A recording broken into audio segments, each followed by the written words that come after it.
So we don't leave you here too long waiting for us to get going. Um, so welcome to the webinar for the 2021 standard scenarios. We're excited to have you here with us today. So my name is Wesley Cole. Here with NREL team, we've got Vincent and Peter both with us today. We've got about 25 slides to go through here. The webinar is slotted for an hour. I don't anticipate we'll take the whole hour. I'm happy to stop and talk to folks if they have questions afterwards. So happy to extend the discussion, but don't expect that we're not gonna talk to you for the full hour, and there'll be plenty of time to ask questions. But we're glad you joined us. It's fun to talk about this. So let's go get started here. So the standard scenarios is it's 2021 standard scenarios. This is an annual thing we've been doing. So this is the 7th year that we've put together standard scenarios. So when we first published in 2015, we said, hey, this is going to be an annual report. And so far we've managed to make it an annual report. So we're excited about that. So 7th edition. So what is this thing? The standard scenarios is a suite of scenarios. We start with the mid case. That's what we're showing here. Generation on the left, capacity on the right. We'll talk about this more later. Just want to give you a sense of what we're doing. So we're projecting out through 2050 for the contiguous United States, what the capacity and generation mix would look like under a set of conditions. So in this mid case in the top right, you can see some of the assumptions we made here. So this is what the standard scenarios is. This is just one scenario though, and one of the things we know about projecting out several decades into the future is that you're going to be wrong, still be useful. So one of the ways that we try and make our work more useful is by not just doing one scenario, but by looking at a variety of different futures to understand how different drivers could change the generation mix. So as part of our work, we have 16 different sensitivity scenarios that we've modeled here. So there's 16 different pieces. We've broken them into categories like electricity demand, fuel prices, so each one of these is a separate scenario off of the mid case. So it lets you look at different kinds of futures to compare them against each other, or if you're more interested in a different kind of future, for example, if natural gas prices have tended to be low, so you want to look at a low natural gas price future that's available, or you're thinking like, hey, we think there's going to be a lot of electrification with a lot of flexibility, that scenario is available to look at. So there's a variety of different conditions to look at, compare against, provide a lot of good data sets for understanding how the future could evolve over time. So one of the things though that we've done differently this year from prior years is that we have we've added additional emission pathways. So the default scenario I showed at the beginning was a business as usual, no new policy scenario. We've also included 2 additional emission trajectories. So in addition to the no new policy, we also have this what I've called moderate, although moderate is relative. Some people call this moderate, some people call it aggressive, some people call it slow. So but I'm calling it moderate here. 95% emissions reductions from 2005 level, which is when the U.S. power sector emissions peaked. So 95% from that level down to 2050, in just kind of a straight line fashion, and then this rapid decarbonization future where you'd have 95% reductions by 2035 and 100% carbon free on a net basis by 2050. So these are now included and not just included as a single sensitivity. That's the way we've done things before. We've traditionally had a single CO2 emission reduction scenario, but because of all the interest in decarbonizing the power sector, we wanted to provide these as different ways to different kinds of futures with the sensitivity. So the way we've approached our suite of scenarios this year is we have our mid-case assumptions that have these 3 different CO2 emission pathways. So the no new CO2 policy, the 95% reduction by 2050, and then the 95% reduction by 2035 with full reduction by 2050 are performed with each of the 16 sensitivities. So we're doing the 16 sensitivities off of each of these 3 emission pathways. That gives us a total of 50 scenarios. 50 because this no new CO2 policy and the no CCS, the no CCS doesn't have an impact, so it yields the same scenario. So it's 50 scenarios total. So we have a wide range of futures and different conditions for how the power sector might evolve out through 2050 for the United States. All of this is available online in a scenario viewer, so you can take a look and explore, download the data. Peter's going to talk about that a little bit more later. But this is all available, including the model that's used to develop it. So why do we do this work? Why do we do standard scenarios? There's a lot of reasons. Some of them here. One is that it provides the data and tools that we use and makes them available for others, which helps with this other piece of transparency. We get a lot of value from having these, having our assumptions out there, having our modeling tools out there, having the data sets out there. We get a lot of value internal to NREL. There's a lot of teams in NREL who are doing analysis and say, hey, we want a future that looks like this, and then we already have one that we could just pull and they could use. It also sets a benchmark for all of our other analysis. And then externally, there's a lot of folks who use it to help get a sense for how the power sector might evolve over time. And then the other piece that I think is really important is that it helps facilitate idea sharing and understanding different viewpoints, understanding how the modeling approach we take might lead to different outcomes than other teams in the way that they approach how the future might evolve. So the way, I just want to talk for a minute about how we create these scenarios. So we start by defining the scenarios. You saw the sensitivities, and we're going to have a low natural gas price scenario. We're going to have one where it's easier to build transmission or one where it's harder to build transmission. So we define the scenario, and then we're putting them into our modeling suite. So we have DGen that's doing our rooftop PV adoption. So what all the behind the meter PV using a Bass diffusion approach. Then those pieces would feed into the Reeds model, where we're going to do our capacity expansion of the bulk power system. So this is all, your gas and wind and solar and storage and coal and nuclear, all these different resources. And it's working to minimize the total system cost. So it's looking at the system and say, how could we build out the system in a way that will minimize the cost of the entire system as a collective whole. And then for a select set of scenarios, we take the Reeds solutions and put them into Plexos, which is a production cost model. It's minimizing the production cost of the system so that the operating cost of the system. And it's now an operational model looking at a much higher resolution time scale, and we're able to pull a lot more hourly outputs out of that model that are pretty interesting to look at. So the suite of these all come together into our Cambium output processing tool that Peter will talk about at the end here, which gives us the results that you'll see here and in the work we present, the work available online. And let's also note that these models, at least the first two, DGen and Reeds, are publicly available. If you're interested in looking at them, you could take a look. Plexos is a commercial model, so we don't own that one, so we can't do the same thing there.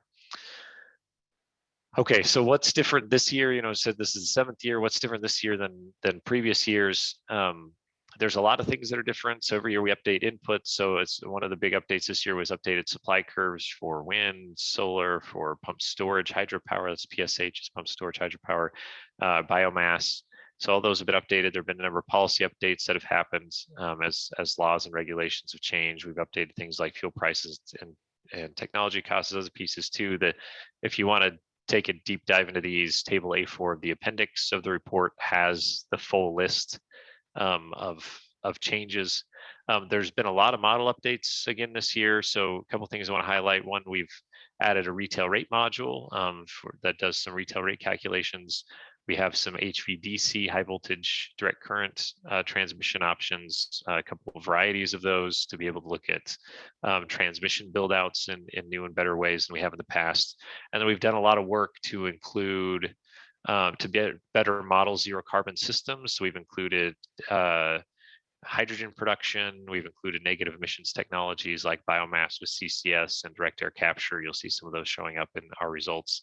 There's a lot of other model updates. I'm not going to go through all of them. We're just, again, refer you to the table in the appendix. And then the scenario updates, the key pieces this year are the inclusion of those CO2 emission reduction scenarios with the sensitivities performed off of those instead of having all sensitivities just coming off of the no new policy base case.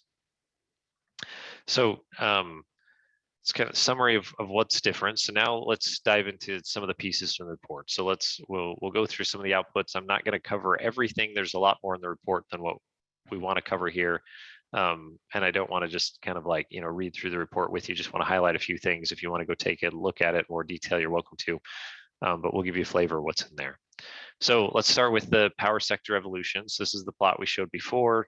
This is the no new policy scenario where we just have policy on the books. What's the least cost evolution of the US power sector? So walk through the colors just so you get familiar with them. So nuclear here on the bottom, followed by coal, and then your gas, combined cycle, and combustion turbines. You've got other renewable energy technologies here, wind, land-based and offshore, and then you've got your solar, PV technologies here, and then on the left, imports largely from Canada, and on the right, storage for capacity. So a couple things you could see. One, nuclear is pretty constant over time. That's a change from last year. We moved to before we didn't allow all plants to get to an 80-year lifetime. Now we're allowing all plants to get to 80 years unless the model chooses to retire them. And under this reference case, the model doesn't choose to retire the plants, so you get a pretty constant output from them. Coal declines slowly over time. You get a large chunk from gas, both on the capacity and generation time, and then you get growth in renewable energy and storage. So that kind of gives you a sense of just what this no new policy case looks like. I don't think that's too surprising for a lot of folks. And then we could start looking at, what happens if you start layering on different evolutions. So you did now with CO2 policy or CO2 requirements. So in this case, we're just saying, hey, this power sector is not allowed to emit more than that 95% reduction by 2050. You have to reach that by 2050. It's a requirement. And then we see how the system evolves under a least cost in order to meet that requirement. And so you can see now in this case, coal generation going down very small, but coal capacity is still staying around. It's lower than it was before. Again, the gas generation going down despite quite a bit of capacity, and you see pretty large growth in the wind, solar, and storage. So you have your fossil plants running at lower capacity factors by the time you get to 2050, but still a large amount of fossil capacity around. And then here in the 95% reduction by 2035, which is then a carbon free on a net basis by 2050. We have lots of wind and solar. You can see that the blues and yellows here. The fossil generation dropping pretty substantially, so it comes down quite a bit, but still a lot of gas capacity left around. This is now operating at very low capacity factors, lots of capacity, producing very low generation. And then you'll see this new technology here on the top, direct air capture. Included it here. It's not electricity generation technology, but it's an enabler for these. This direct air capture is basically capturing carbon out of the system. It's running at a very high capacity factor, so collecting a lot of carbon and sequestering it underground over the course of the year, which covers the emissions from this small amount of generation. So this amount of direct air capture capacity is absorbing enough emissions to allow this capacity to run at this small amount out by 2050 to give you a net zero system. So you get negative emissions from these, positive emissions from these, they balance out, and you're at zero by 2035. And again, this is just one viewpoint. That's why we look at lots of different scenarios. So how does this look like, across different cases? We've shown that here, that the 2020 systems, this is what things looked like last year in terms of generation mixed by state. Size of the pie is how much generation there was, and you can see the different technologies by category. Natural gas here in the brown, coal, the dark gray, nuclear here, and then solar is best seen in California, other renewable energy, largely hydro, and then wind is the blue. And you can see how that shifts as you move to the no policy mid case, the 95% by 2050 and 95% by 2035 in terms of different generation mixes. You could see things like, up here, you still have coal chunks and there's coal pieces of the pie in lots of places. Here they're almost gone in nearly every place. And then here you can't really see them at all anymore. So the difference is there in terms of different fuel pieces and how they manifest. And again, all this stuff is available in the viewer. If you're interested in a specific state or a specific region, you could go pull the data from there. Okay, the other thing that we do is just, every year we always try and compare how does our mid case look relative to everybody else. So we've got comparisons with Bloomberg New Energy Finance, Energy Information Administration, and the International Energy Agency. renewable energy shares on the top and CO2 emissions on the bottom. We're showing it since 2015. That's when we started publishing our work. So, how does it changed over time? How does that relate to others and how they change? It's always been really interesting to look at. But just generally across organizations, you see renewable energy shares growing out through 2050. This is, again, the no new policy case. And you see CO2 emissions declining across all of them, though the level and rate of decline varies. EIA's becomes fairly flat after this near-term reduction, while BNEF and NREL and IEA see continuous decline. So it's interesting to look at how different groups, how their projections are shaped and what they look like. Okay, so let's now talk about some of the sensitivities. So again, we performed these off of each level of the CO2 emission reduction. So we have 50 total scenarios. So now we start looking across all these scenarios, and we could get things like this, where each of these plots now has 50 lines on it. The colors of the lines are the different CO2 emission requirements. So we have the no new CO2 policy are these orange lines. The 95% by 2050 are these green lines, and the 95% by 2035 are these blue lines. So we have here generation by fuel type. And there's a lot we could look at here. Just point out one here with the gas, because I think it's pretty interesting. Across all these orange lines, you have pretty steady gas generation out through 2050. Once you start putting on this 95% by 2050 requirement, it starts declining, it starts deviating from this case, and you get pretty low levels of gas generation by 2050, but doesn't go to zero. And then you put in this 95% by 2035, you get more rapid declines in natural gas, but then it holds fairly steady with those emissions being offset by the direct air capture. You do see one case where natural gas goes to zero. This is the case where we don't allow carbon capture, so you can't offset those emissions with carbon capture technologies. Then your gas, you just can't have any gas because there's no way to offset any emissions. The gas generation goes to zero.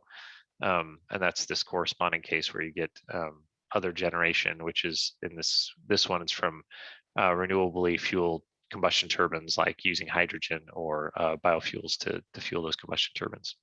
So lots of things we pull from here. I mean, you see wind and solar growing across all the scenarios, aren't anywhere they decline. They're always going up independent of the scenario we look at. So certainly growth opportunities, but the range varies pretty widely. I mean, you're down here from over 500 terawatt hours to over 3,000 terawatt hours, kind of the range. So let's look at capacity. So now same plots, but on a capacity basis. So again, looking at natural gas, it's interesting that wide range of generation we saw across scenarios. Capacity is pretty steady across them. That the model sees natural gas as a way to be a firm capacity resource across the suite of scenarios, except in this one where we have no CCS, you can't offset the emissions. And then you got to use something else, and that corresponds to this big line here in the other, where you're getting combustion turbines fueled by renewable or zero carbon fuels. So lots of different pieces here. I'm just going to keep moving forward. All this is in the report, in the viewer, so you can take a look as you want. Showing battery capacity here. This is battery have gotten a lot of interest, a lot of attention. So I just want to show what our projections look like across the suite of scenarios. You can see a couple things. One, the range is pretty large. It's obviously sensitive to which CO2 scenario you're looking at, the no new policy versus 95 by 2050 versus 95 by 2035. But the lines are everywhere. You have some no new policy scenarios with very high lines up here. So it doesn't. So one of the things you can take from this is CO2 policy isn't necessary to drive storage deployment. It could drive with other things. There's other pieces it could drive, but I also see that the blue lines and the green lines tend to be higher than the orange lines. So it certainly does push things in that direction. And that's largely because as you get to lower CO2 emissions, you get more renewables. More renewables creates more value proposition for storage. So they certainly interact there. Other thing that's been interesting to look at is transmission capacity. So we have the same set of lines for transmission. This is new transmission. It's coming from a baseline of 148 terawatt hours. So you can see in these, some of these cases build a lot of transmission where you're doubling the system in effect. Anything going above this 150 line means you've doubled the existing system. And these really large build outs are happening in the scenarios with 95% by 2035. So you get down to this zero carbon. Transmission is a key enabler there of getting to the really high levels or the really steep carbon reductions. You can also see that some of the scenarios that lead to the highest amount of transmission are electrification scenarios. So you have extra high demand because of the electrification, and those that enable more transmission that allow you to build long distance HVDC lines that make it easier to interconnect between regions, versus the one down here that has the least amount of transmission is our low transmission scenario, where you have to pay a higher cost because you're going to have to underground more parts of the transmission system. It's harder to connect different pieces together. You can't build long distance HVDC. So there's a lot of different pieces here. And then we could look at, where do these get built? What do they look like? So we've got the, the high and low transmission scenarios with the 3 different levels of CO2 reductions. Where do those lines go? What do things look like? One of the things you can see is pretty interesting as we start allowing HVDC lines, they tend to connect this wind-rich Midwest over to the eastern side of the, Georgia, Tennessee, Florida, where there aren't high quality wind resources like there are in the Midwest. You can move that power over, build low cost wind in the middle of the country, and move it to load centers on the more eastern parts of the country. So other piece I wanted to highlight here is last output I want to highlight is the carbon capture. We noted that as the offsets for the natural gas and the role it plays. So the different scenarios with what carbon capture we're seeing show up in 2050 by the scenarios. So we've got the no new CO2 policy, the 95% by 2050, 95% by 2035, by technology, so natural gas, coal, biopower, and then the direct air capture. You can see what's showing up. You can see, a lot of direct air capture coming into some of these scenarios, especially as you get to the zero net carbon future. You're getting a lot of negative emissions. You don't see as much biopower, mostly because there isn't that much biopower resource available. You run out of biopower to use, and it's, there could be competition with other sectors that can make it challenging to get biopower resources. We didn't see any coal with carbon capture across our scenarios. Natural gas combined cycle always beat out coal based on the projections we're using for cost and performance of carbon capture plants. But you can see quite a bit of that. These are not zero emission; they're just 90% capture. So, but they could certainly lower emissions of your gas units.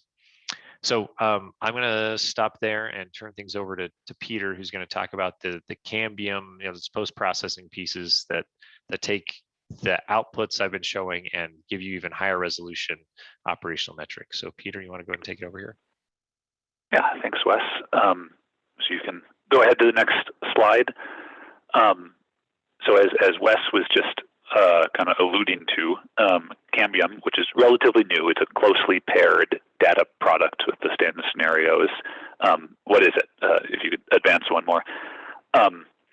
It is an annually updated, publicly available database of emissions, costs, and operational metrics for the U.S. electric sector through 2050. And it's based off of a subset of the standard scenarios. Because of how much data and the computational cost of producing all this, we don't do all of the scenarios. There's 5 of them, but you can basically get a lot more data associated with those 5 scenarios. Wes, if you could advance one more. Basically, so these are the types of pictures that we've been looking at so far. This is the type of stuff that we've been producing now for a while with the Reeds model and the standard scenarios. This is excellent for kind of a narrative understanding of what these projections are. But there's a lot of questions that you might want to know about these futures that we're projecting that you can't get the number that you need out of just plots like this. So for example, if you're considering electrifying a hot water heater, a hot water boiler, and it's going to be around for 15 years, and you want to know what emissions, electric associated emissions, are going to be induced by this load that you're considering adding, if you look at this plot, you can get a sense that, okay, things are changing. If I just use the grid as it is right now, that's probably not a good estimate of the emissions that are going to be induced by this new load, because it's going to be around for 15 years. Things will change. But you can't necessarily just take these plots and answer that question. So the whole point in Cambium is that we run these future grid build-outs through Plexos, this production cost model, which gives hourly resolution, a lot more information, and then we essentially distill the data from the multitude of models along this chain to calculate metrics that are really specifically designed to be plugged into other analyses or specific types of decisions. Wes, if you could advance one more. Just an example of this, one out of the many metrics that we have in the database is one that would be designed to help answer that question I was just alluding to. The long-run marginal emission rate is a way to answer the question, what is the emissions that would be induced by an addition of new load? And you can see here that unlike the other plots, which are typically annual that we're talking about, here there's this hourly resolution, or you can aggregate it up to a higher resolution, of course. So here we have a plot just for one example year of this long-run marginal emission rate and there's 8,760 values here, so it's hourly over the course of the year. And then we have this data for the entire U.S. at different, you can drill down to different balance scenarios, you can look at states, or you can look at the whole nation, whatever is useful. So that's the whole point. We just processed the scenarios, a subset of these scenarios, including 2 of the decarbonization scenarios, to try to generate data like this, which then you can pick up and plug into your analyses or decision making. If you could advance one more. This is new, relatively new, but this is the second year that we've released this Cambium data.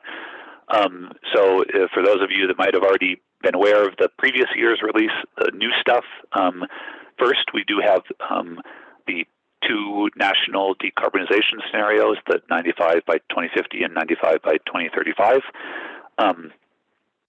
We also, the second bullet point, in previous releases, we only had CO2 emissions from direct combustion. We've expanded the emissions data significantly, so now it includes both combustion as well as pre-combustion.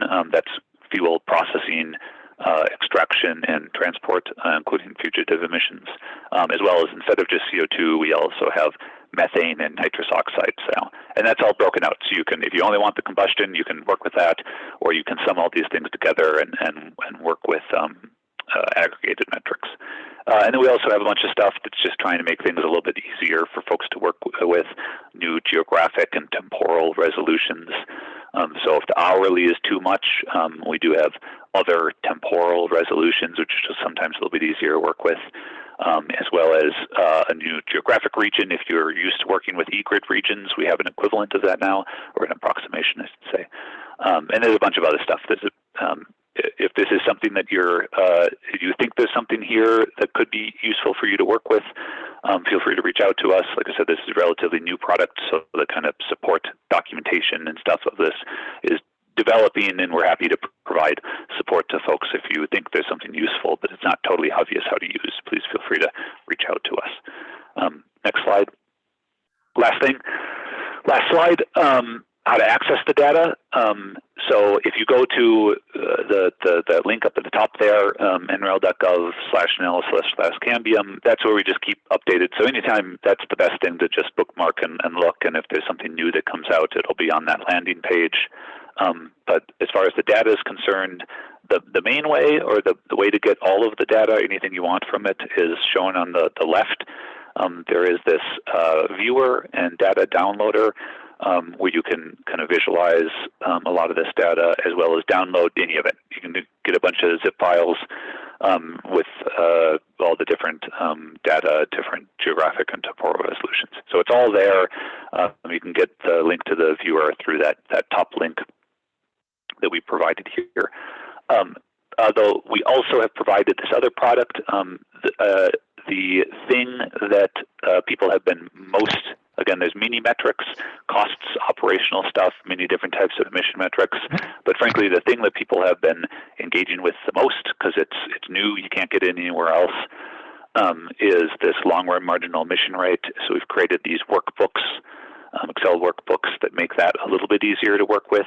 You can go and plug in a start year, an evaluation period, and whether or not you want to have a discount rate, and then it gives you this levelization over the period. It's in the workbook. I'm not going to go into it now. The point is if you care about emission data, it's probably worth going and checking out those workbooks.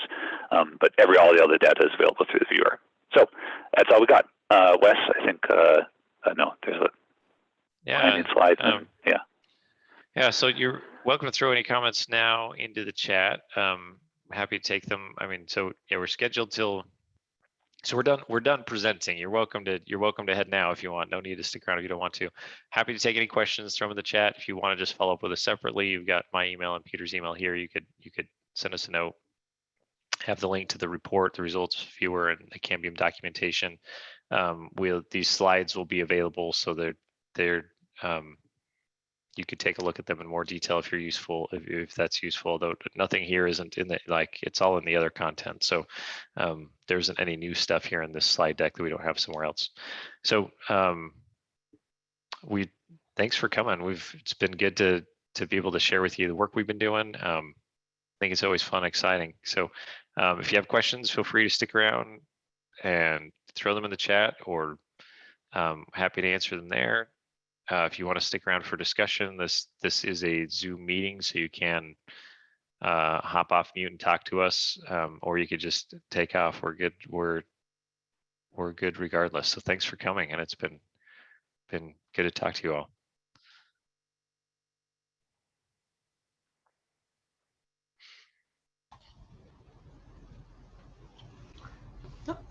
Hey, hello, this is Birgit Kohler, and I'm at Bonneville Power. Yeah, go ahead. We obviously do studies that are not the same as yours, but there is a lot of overlap in this, and we're thinking about how to do some studies for the future of the Northwest system. And one of the pieces that we've taken from NREL are prices. So do these scenarios, did you model any of this into the pricing realm, or just more at the megawatts and capacity? Yeah, in the Cambium data, so again, that's just a subset of the scenarios. It's 5 of the scenarios. If you look at that, then there is, it's not prices. We try to be diligent in calling them marginal costs because there's nothing in our models that are trying to replicate market behavior or strategic bidding or market frictions or anything like that. It's really just there is essentially the marginal cost, the hourly marginal cost for energy capacity, and then costs associated with renewable portfolio standards. So it's also not a complete accounting of all the different costs of the power sector, but those are there. Just to be perfectly clear, is that if you go and compare those trends, the hourly marginal cost projections that we have against their equivalent in the real world or near equivalent, the locational marginal prices for the same region, they're pretty good. But they definitely, because of all the reasons I was just alluding to, they don't. They're certainly not perfect. They tend to not capture like high price periods. It's not as spiky as what actual prices are, which is both a function of the fact that they're not prices, as well as just the fact that our model is this perfect system-wide least cost optimization model that is rather optimistic about sharing across large regions. But with all those caveats, they're there. In the Cambium documentation, there is some discussion about the limitations and just other discussions about the marginal cost metrics that we have. So I'd recommend looking at that. And then if there's anything else, any other thoughts, feel free to reach out. Happy to chat more about it. Okay, super, thanks. And yeah, the spiky prices is something we're struggling with as well. So. Yeah, indeed. It's hard to replicate. Thank you. Yeah, and all the natural gas pricing dynamics that all that kind of stuff is a challenge that we don't capture. But let me answer a couple of questions that have shown up in the chat. So one on slide 14, asking about the wind share here, that there's a lot of wind energy in this, and yes, that's true. There's a lot of wind energy here. How can you treat wind as a constant source of energy? I mean, no, you can't. I mean, it is variable. There's windy days, non-windy days, and this goes into Sandra's question about natural gas as a capacity resource. So that the model's looking at all 87, 60 hours of the year. In fact, it's looking for, when it's doing its capacity assessment of, is a system going to be able to maintain the planning reserve margin? It's looking across 7 years of hourly wind solar load data to ensure that the system could meet the needs reliably. And there's going to be periods where it's not windy for several days. So there's several ways the model deals with that. I mean, it tries to take the least cost approach. So one way is it keeps around this gas capacity, and then only uses it for those small amount of those, there may be like 4 days where it's not very windy and it's in the winter times, there's not a lot of solar. So it's running gas a lot during those 4 days, and then the gas is off for the next 3 months without running again. So when you get to these high decarbonization futures, we'll see a lot of events like that where that kind of thing happens. The other thing that happens, you'll get a lot of storage. I mean, this is up to diurnal, so up to 12 hours. So it's not like this is going to ride through a 4-day event, but certainly especially in the summertime when you get a lot of solar, that could really help in those kind of situations. And then the other thing that happens is, depending on the scenario and the transmission build out that we talked about, it's very, very rare that it's not windy across the whole country at the same time. It's always windy somewhere in the country. So if you have a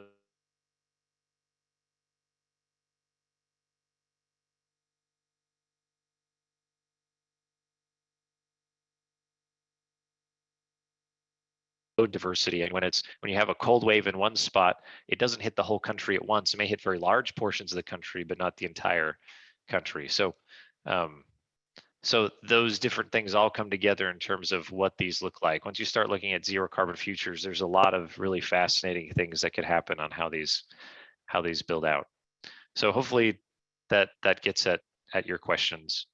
So, and I think so the maps that we showed, a question about the maps, they're all for the year 2050. You could make them for other years. All the data is available to do them if you wanted to, but yeah, in the report and throughout, the maps are for the 2050 year. So I think, yeah, let me just highlight Peter's point here that when you go to the viewer, so let me go back to this slide. So if you go to the viewer, you'll get this kind of thing, and it'll give you a list of scenarios. If you want the full, this hourly data, these hourly data sets that have emissions and other pieces, there's going to be only 5 scenarios to choose from. That'll be under this Cambium piece, and then or you could choose the standard scenarios 2021, which will have all 50 scenarios, but just have everything annually. So you won't be able to, in that set, you won't be able to make plots like this that show hourly information, because the hourly information isn't published for that set of scenarios. So Peter, do you want to note which are the 5 scenarios that we made hourly? Yep. We did so there's before? Yeah, so we have the mid case, which is again kind of a business as usual projection with current policies represented.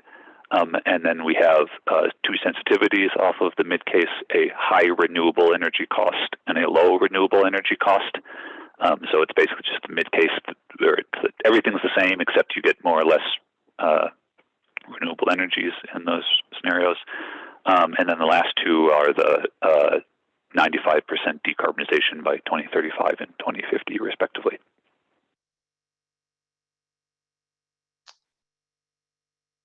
Okay, any other questions or things people want to chat about? Hey, Wesley, it's Ben King at Rhodium Group. Thanks for this presentation, super useful. Can you talk briefly about your characterization of hydrogen in the model? Are you both like producing hydrogen and consuming it in the power sector, or presumably Reed, since it's constricted just to the power sector, you're not going beyond those lines, right? Yeah, no, that's right. So let me give 2 answers. One, for this standard scenarios, we did not turn on our hydrogen module. We developed it in the spring. It's been used for a lot of parallel work. So we're doing a lot of other work looking at zero carbon futures. that has a lot of like not just zero carbon in the power sector, but zero carbon across the economy. So it's getting further refined there. We didn't want to publish stuff here and then like come out with a bigger report on zero carbon that has different assumptions. So we just decided to turn it off. And the way we're representing hydrogen is basically it's a fuel that you could purchase at $20 a million BTU. And it's just available at that high fuel price. So, you know, gas as a reference is like $3 or $4 a million BTU, so quite a bit more expensive. So that's the way it's represented in the scenarios that we've presented here and in the viewer. Inside the model, the way, I mean, if you went and downloaded the model, which you could do, and you wanted to run it, then yeah, you have the option of having the inside the power sector, it could produce its own hydrogen and then use it later. So and in some ways it's like long duration storage and that way. And then the price of hydrogen is endogenous. It's just part of how much it costs to, you know, build an electrolyzer or build a steam methane reforming unit or whatever you're using. And then, but you could also specify an exogenous demand for non-power sectors. So you might say we need 50 million metric tons annually for non-power sector uses. So reads, you have to make that much extra hydrogen in addition to whatever you want to use for the power sector. And then you could see if you're going to, especially if you're going to go the electrolyzer route for producing that hydrogen, you could see where the extra wind and solar is showing up to be able to generate that hydrogen. Does that make sense? Yeah, no, that's super useful. Thanks. Okay, cool. Somebody's asking about the cost reductions. So we're using the annual technology baseline as our suite of cost performance assumptions. So NREL produces the annual technology baseline annually. It was originally developed as a way to publish the assumptions we use in our modeling. It's now kind of become its own process for reviewing and defining what those cost performance assumptions are. So if you want to take a look, it's just atb.nrel.gov. So there's almost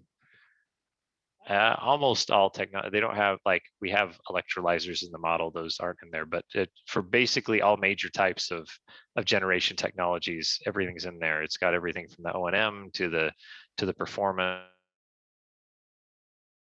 to the capital costs, to the tax credits they get and all that kind of, so it's pretty comprehensive. I recommend it if you don't use it. It's used pretty widely by folks for cost performance assumptions.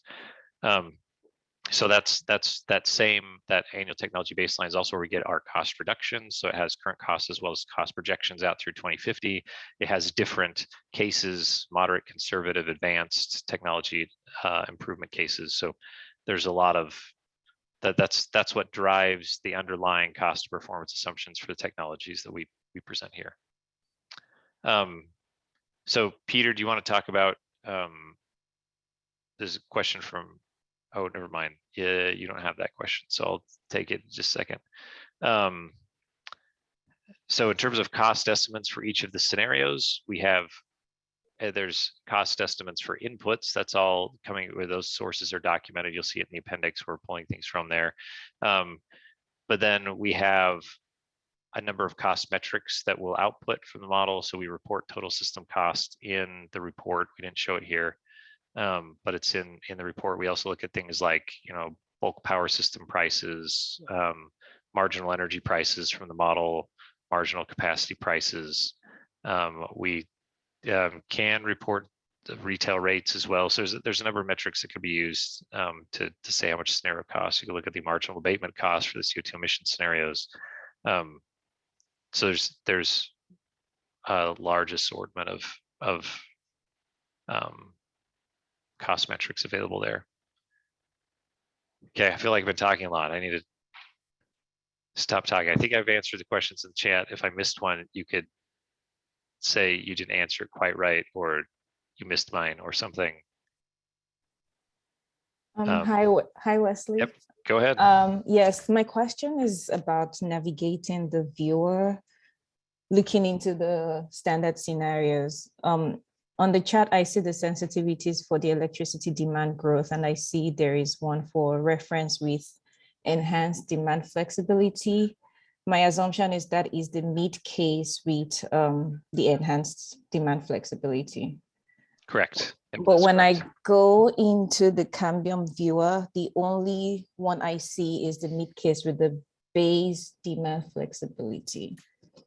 So I was kind of, maybe I was not getting it right, or if something is. Yeah, let me pull this up so you could see what this looks like. So if I go to the viewer, which is cambium.nrel.gov, you can see that there's different projects here. So there's Cambium 2021 and Standard Scenarios 2021. So the Cambium has just the 5 scenarios that have the hourly resolution data.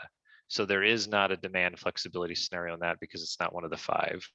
But the Standard Scenarios 2021 has the full 50 scenarios that has the data at an hourly resolution. So now we have this full suite of scenarios, and they should all be in here.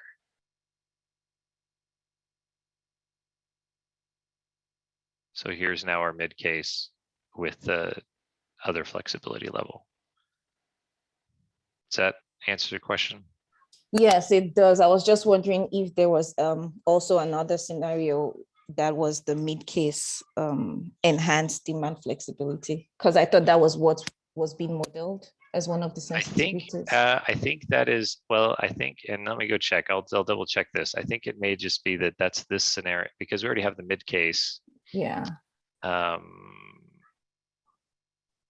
So the mid case scenario is right here. I think this mid case base flex is that The enhanced one. an enhanced Okay. flex. I think it's just a yes, mislabeled Okay. thing. So let me check the label on that. If it is, we'll just fix it. Thank you.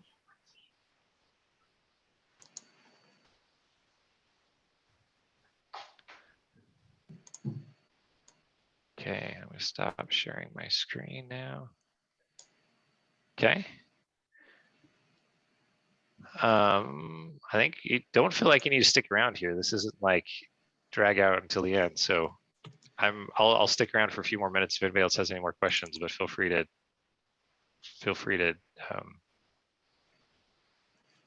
to take off here. Alan, you sent me a question. I'm not exactly sure what it is. Are you in a place you want to hop off mute and ask your question there to make sure I understand it correctly? Yep, absolutely.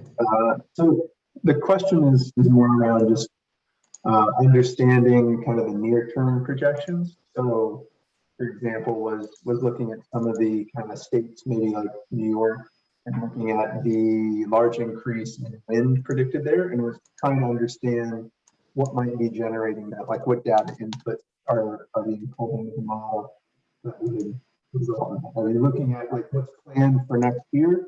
Or is this just based on kind of the current state and your forecast?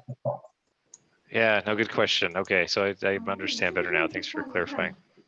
So the near term, everything near term, just a second.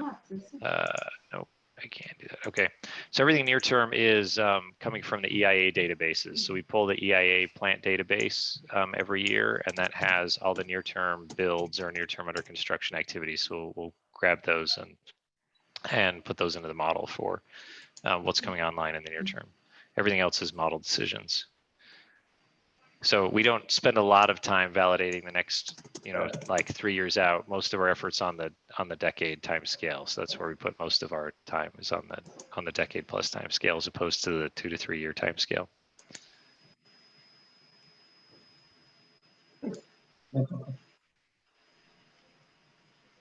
Hi, this is Aya again. This is about the READS model. Yep, go ahead. Is it possible to run the READS model to give us a regional level result? I see we have the states and the nation, but is it possible, like if I wanted to get the NEC regions, just results for the NEC regions, do I do that manually or can I do that with the model, with the software? I mean, so if you just want the result, I mean, so you could always aggregate up the sub-level regions up to the NERC region of interest. So you could always just aggregate things at a lower, from the lower resolution. If you only wanted to run it in isolation, the READS model can run any of the interconnects in isolation, but it hasn't. You could set it up to run a single region isolation, but you still, I mean, then you have the problem of like, well, what are you going to do with all the transmission going in and out of the region? How do you want to deal with that? So, so what we typically do if we want to look at a smaller region is we'll run reads for the larger interconnect and then just look at the results for the region of interest. Okay, So that way we could still get all the flows and other pieces going on. thank you.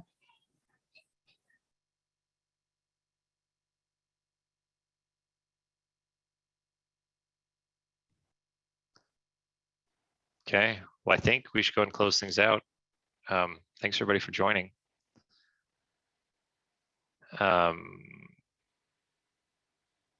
So Peter got one more question about getting the cost. Do you want to answer that one real quick, just so they could see how to get the cost? The cost. Yeah, sure. So the very, I guess the high level summary of how deriving the marginal cost metrics is that it is a, if you're familiar with optimization models like linear programs or MIPS, if you have a constraint, then you can get a shadow price on that constraint, which is just a way of it. It's something that falls out of the math essentially for the constraint that says this is how much the objective function, the total cost of building and operating the system would increase if you demanded one more unit of whatever the constraint is. So therefore we can go and look and say, well, there's an energy constraint and there's a capacity constraint. And we can essentially just from the way that these linear programs are constructed, we can get the model's view of what another unit of energy or capacity would have cost. Again, not the same as a price, but similar. In some cases, you can use it as a substitute. In some cases, maybe what you want is a marginal cost, not a price. So we make them available. There's a lot more discussion about exactly how we're calculating this in this meaning the marginal cost metrics in the Cambium documentation. And then to actually get them, I mean, everything's in the viewer, so let me share this again. So I've pulled up the viewer and you click on this metrics guy and it's got all these different, here's capacity cost, CO2 shadow price. You're not sharing your screen yet. Oh, I have to click I clicked one share button, but not two share buttons. Okay, sorry, thanks. So it's got your, different price metrics under this metrics tab. So I could change. So right now I clicked on the capacity shadow price. If I wanted to look at, here's the energy cost, then it'll update my chart with now the energy costs in each of the states. So there, and then we've got portfolio costs and total costs, and you can pair this with the Cambium documentation to see what's there. But that's in terms of viewing them, and then you can just download all the data. A lot of people, it's easier to download it than to try and look at it in the viewer. If you just download it, and then you could do whatever you want with it in Python or R or whatever to take a look.